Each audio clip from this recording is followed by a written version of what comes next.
attacks were on poor Nigerians, common residents of this country. Now it has come too close to the powers that be. The airports are no longer safe, the rail system is no longer safe, the roads are no longer safe. Probably this will be the time for everybody to see that we are in real mess in this country and we need to do something. Probably. Because now we don't have any other option to fall back to. No, so let's talk about the name SIM registration. It is meant to, for the government to track, monitor, and do a whole lot of things, right? And that was the importance, the reason the government said everybody should monitor. Unfortunately, it seems the government itself is not making use of it. What can you say about that? Brilliant question, and I think some people have already talking about this as regards what exactly was the essence of the whole show of making sure Nigerians get their national identity registered. You know, and then we had the NIN and even the SIM registration set deadlines upon deadlines as regards how everybody should make sure that their biometrics were captured. But you do not see that being used to secure lives or to secure Nigerians, as it were. And why? It's simple. And someone has to say it. There is no political will to end insecurity in Nigeria. There is no security, there is no political will, there is no zeal and will to say, hey, this must stop. You have profiteers from the suffering and these killings. You have people who are lobbying for defense contracts, who are lobbying for security equipment contracts. You have those who are lobbying for arms and ammunition contracts, you know. For IP displaced people. For IDPs. Yes. You know, those who are hustling for the welfare of IDPs. Those who are hustling for the welfare of refugees. You know, don't you know that we have Nigerians who are refugees in neighboring countries? You know, in Chad, in Niger, in Cameroon, and the likes. So this exactly is the problem. And you have them strategically positioned in some of the security agencies, in strategic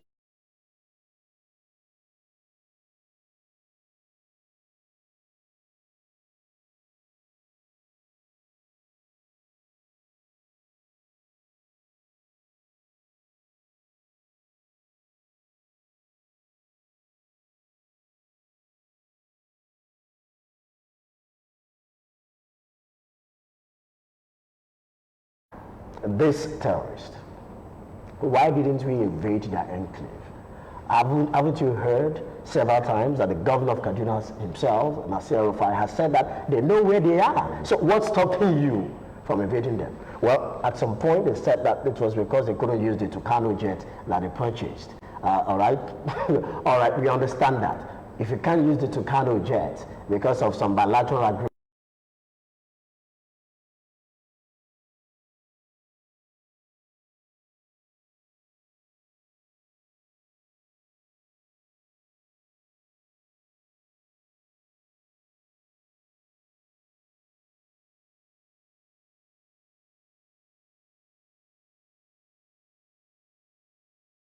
they get it. And I want to say that this train attack is a decoy because they know that people will now be wary of using the train, and so people will now go back to the roads. And I suspect that there is a huge and large-scale attack coming on the roads.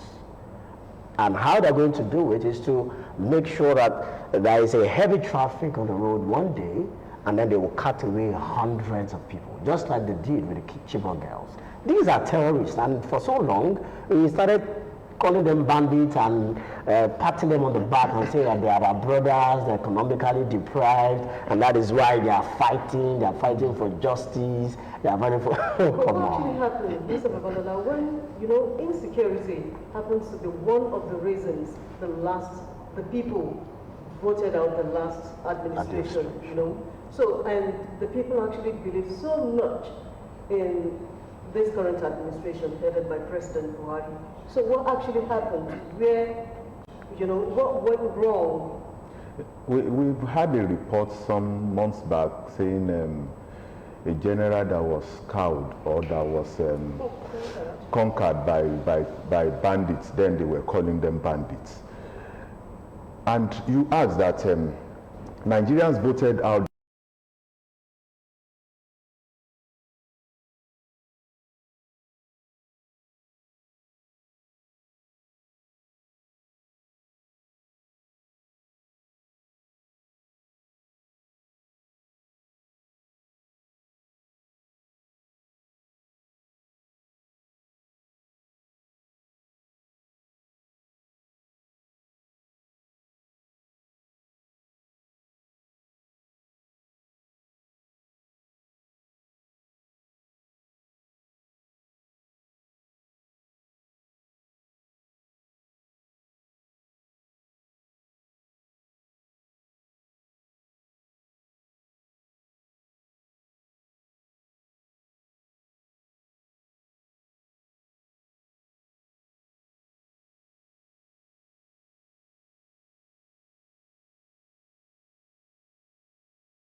human lives. What about the economic implication of these things? There was a time I was praising El-Rufai himself that he has been able to bring some economic development into Kaduna, and I think Toby can recollect, and I got bashed here and there. Today now,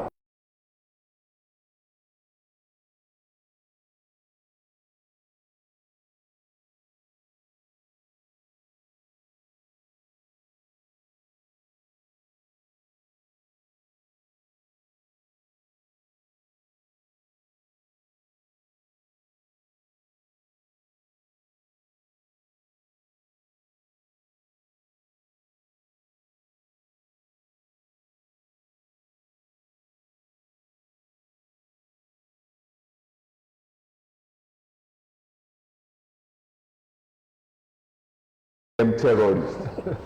The Super Tucano we bought, probably we bought the Tucano emphasizing that the Ukraine-Russia war will come up and Ukraine will come to Nigeria and borrow our Super Tucano. Because I don't know why we have bought this equipment and we are not making use of them. There was this report that the governor of Kaduna State was saying that they know where these people are, they listen to them. In fact, this particular attack, they had intelligence that something like that was coming up. But the question is, when you got this intelligence, what did you do with it? So far, the attacks, the intelligence you got did not specify that the attack will be coming up in Abuja or at the Eagle Square, the venue of the convention, and it will not take place at government house. It will not affect top government functionaries. Of course, you have some people that you use as sacrifices out of them.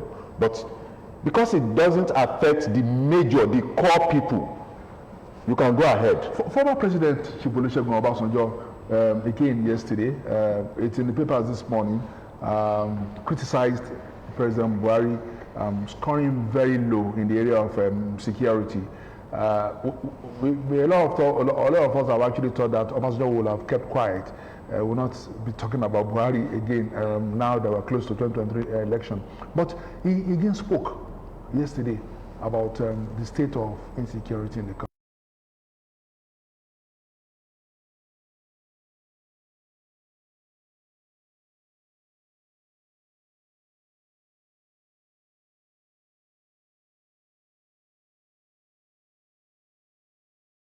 ritual killing, cultism.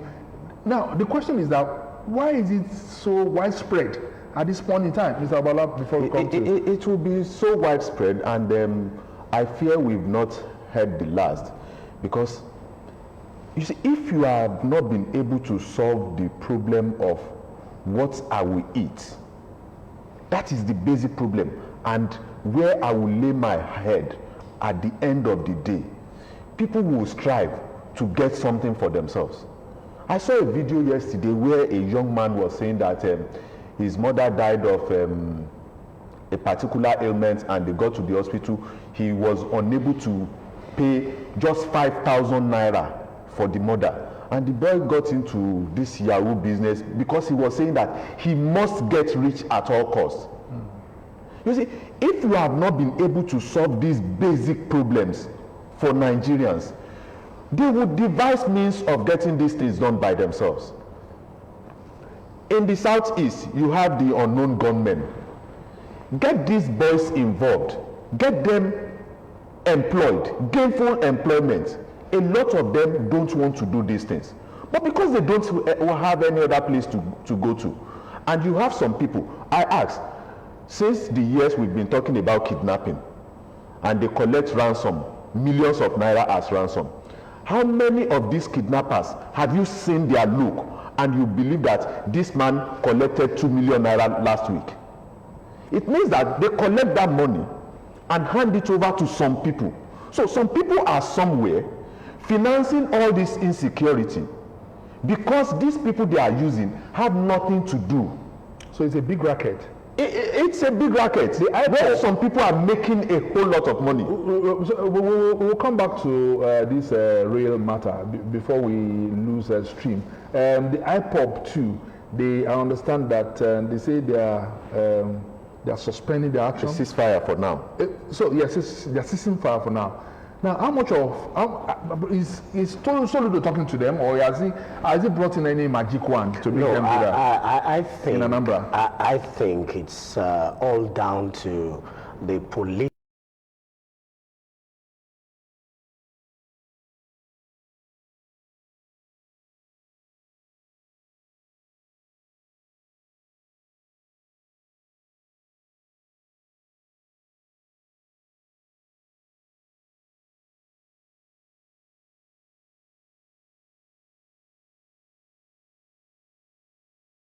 To arrive at a political solution was involved. The same seemed to be happening in the southeast, and I think the ceasefire claimed by IPOB is pointed at the direction of securing the release of Nnamdi Kanu. That's what I see happening anytime soon. And that is the only way forward for me. If you ask me, that is the best approach. So it's not down to Soludo. It's down to the governors and the elders of the region, trying to find a lasting solution to the crisis. Because if I dare say that Nnamdi Kanu is the most popular Igbo man in the southeast.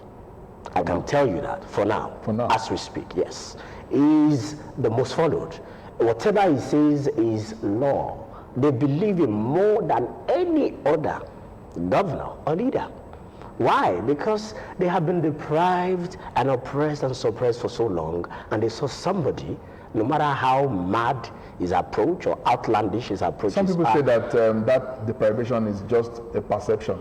It's not. I'm not talking about marginalization now. I'm talking about deprivation on all fronts. And what do I mean by deprivation? Mr. Bola just talked about the fact that Nigerians are daily battle deprivation. The battle, real economic issues, hunger, unemployment, poverty, and the like. So deprivation can be in the form of lack of security, lack of food, lack of basic amenities. Those are deprivation. And so then you now add political all right, marginalization to it, that top job that they want to sit on Aso Rock and, so, use that position themselves and the likes to see they can better their lot. But one thing they fail to realize when it comes to, for the sake of fairness and equity, we can argue that a Southeasterner should be president. But should it be about that? I always canvas for the 3 C's. It's about character, competence, and capacity for anybody. It's not about who you are, where you come from, and that's not it. But we can say, okay, for the sake of fairness and equity, why can't we have a president of Igbo extraction? But should that be what we should be pushing forward as the main reason? So that's that. So you can look at that region and say, what do we do to pacify these people after the Civil War? All right, because the ghost of the Civil War of the Biafra was still very much around. It's haunting us. It's haunting that region. It's haunting this land. We are yet, even after the no victor, no vanquished famous speech, we have not lived up to that line and say, hey, okay, we are one. And that is exactly the crux of the matter. We are not living as one. The nation is divided. Sorry, let me quickly add to that Nnamdi Kanu of a thing. I think Soludo played a role in this. You will notice that all the Southeast governors have been somehow silent on the matter of Nnamdi Kanu. But a couple of days ago, Soludo was telling the federal government that it's either you try this man speedily or you release him. And I think that will be something that will gladden the heart of HIPOP, that, okay, this new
all right, they've even met 7 in using that same approach. That it's that you just speedily try this man or you release him and then let's have peace. But one thing that they still need to do in the Southeast is that they need to sit down and talk. Every one of them.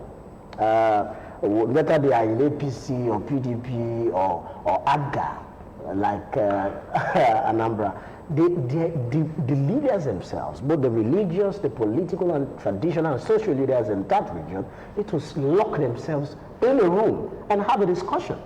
And let the people know that they are not also innocent of the plight of their people.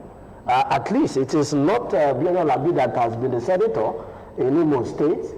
It is not Toby Joseph or Abalola that has been governor. It's one Ikechukwu. It's one Ikechukwu or Unamdi or Ikedi or Hakim or, so it's still the same people. And they've always voted for a particular party in those states. So they should not now be aggressive towards the outsider. They should look at their own leaders and say, hey, you are all culpable. What did you do? I saw a video in recent time of a senator who was having a meeting with his constituents, and the constituent was accusing him of not doing anything, and he had the effrontery to rise up and wanted to charge at the constituent and say, well, how dare you question me? Why? Because what they do there is that the senator comes once in a while, offers them drinks, cola nuts, food, and money, and then they all go back. It is sharing company PLC. Sorry, on a lighter mode, the security men are the target for now. Yes. But let me tell you, in the Southeast today, if you wear a Boy Scout uniform, you could be targeted. Yes. Anything that looks like uniform in Southeast today could be targeted. And it means that people just have to be careful. Yes. And they are even attacking their kinsmen. Nnamdi like them, Ikechukwu like them. These are the people that are getting killed. It is not Sonny. It is not Abdullahi. It means that, like Toby said, these people will have to sit down and tell themselves the bitter truth. Okay, well, if you're watching us, and if you're watching us since we started this discussion or you're just joining us, don't be confused at all.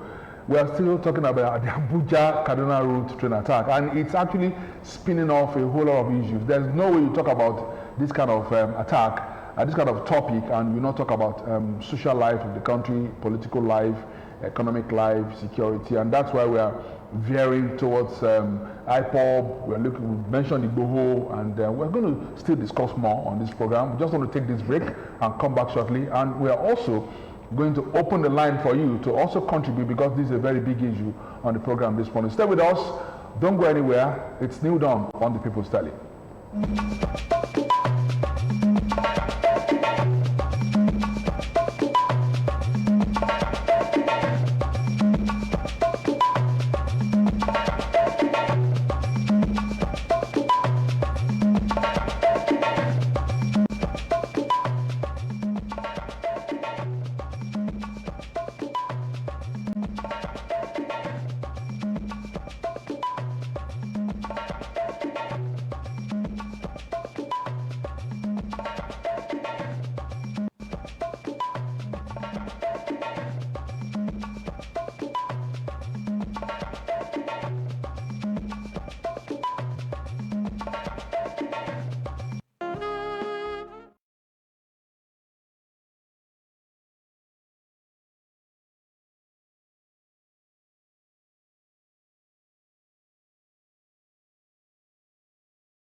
are still watching us, OGTV, the People's Study, and we're looking at the Abuja-Kaduna road train attack, the implications, and other issues that surround it. Now, one of the issues that I've also seen around train operations in Nigeria, I've been to Ladiri, and on a number of occasions, I don't know whether that's normal at this point in time, that people come to buy tickets at the Counter. At the counter. Now, isn't it also possible for people to buy tickets online and make payments online, so that the money that comes from this sector goes into the coffers of the federal government? Does it in any way surprise you that? I'm not sure. You can say I'm already laughing at that because why would they do that? How do you want them to steal? Why do they have to steal? Because people are just naturally, greedy, and they have no sense of the collective. And what do I mean by no sense of the collective? If the train works, if we generate enough revenue, will that be judiciously used, in other sectors, so that we can pay back loans, even if we are not going to pay back all the loans that were, secured to construct the rail tracks and then bring the coaches and the likes. But at least it's going to create a system whereby there will be growth in that sector. But if you have gone to that same train station, you realize that if you pay for a first-class ticket, you pay, let's say, 3,000 naira, they'll give you a ticket of 2,000 naira. So where's the remaining 1,000 naira? I don't know whether it has happened to anybody, but it has happened to me. I did my findings. I made sure I went and I said I want first class. I paid for it and they gave me a ticket of 2,000 naira. So and then we were waiting. I was like, which coach is this this first class? They said it's not part of, they were just coming up with excuses.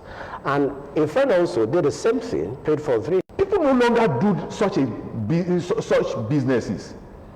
Make things easy for people, that they get to where they want to buy things. They just issue their card. And this cashless policy of a thing, if we... Mr. President, what will be your legacy? How do you want your story to be written? That it's